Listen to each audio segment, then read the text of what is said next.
Hello, this is the first part of two parts of my etching work, my engravation of metal plates. First of all, I have to say that all you do, then you do it at your own risk, and this is only for non-commercial use where there are some patents pending.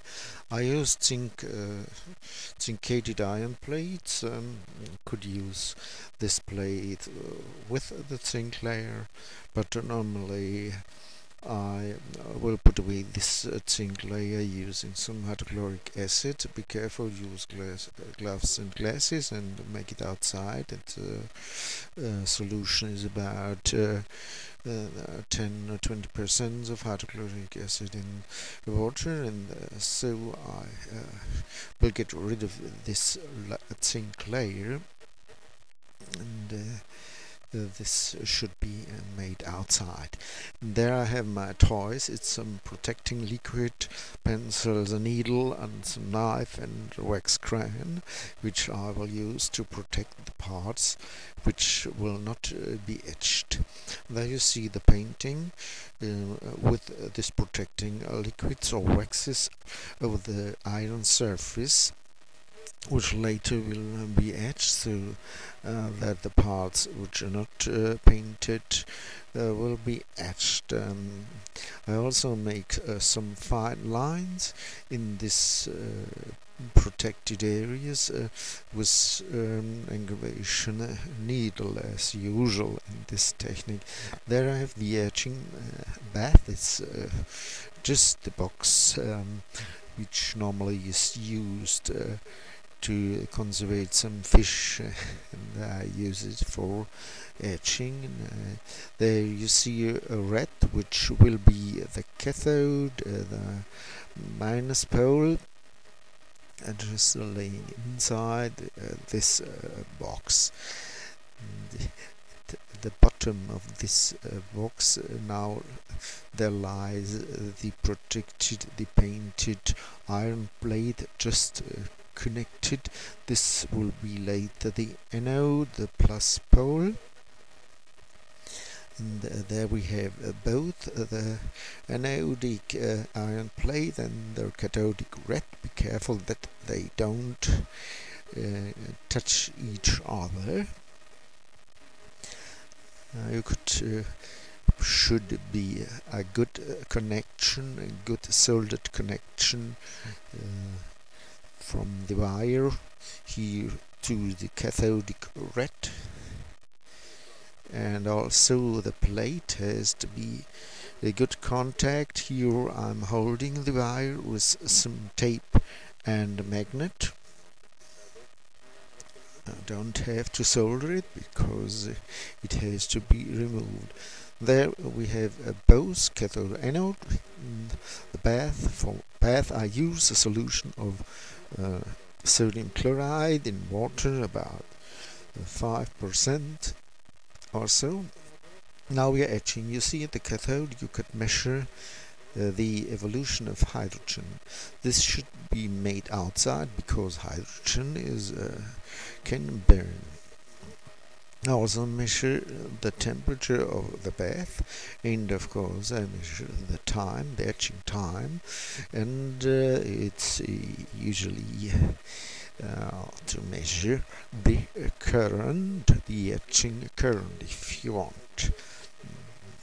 Sometimes also moving the bath because you see there that at the anodic plate the iron is oxidated from the metallic state to iron hydroxide. I think it's in the oxidation state of 2, and later with oxygen it's oxidated in the state of 3, because there you see they're changing from color from green to red. Watch at the time, and you would get a good feeling how long I usually 30 minutes to etch it. And there you see the bulbs of hydrogen, which evolution at the red, at the cathodic red.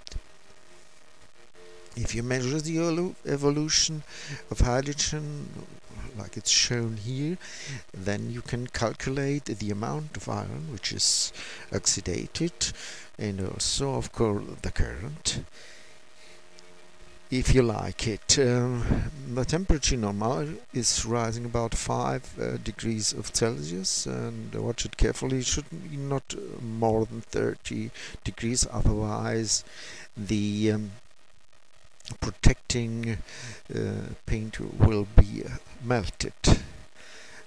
There you see a product of a plate which is just etched, and you see some areas which later will be given like an aquatinta effect. And of course you can make fine lines in the now we have to remove the layer. I don't use solvents, I use some soap and cleaning sand to get rid of the protecting color.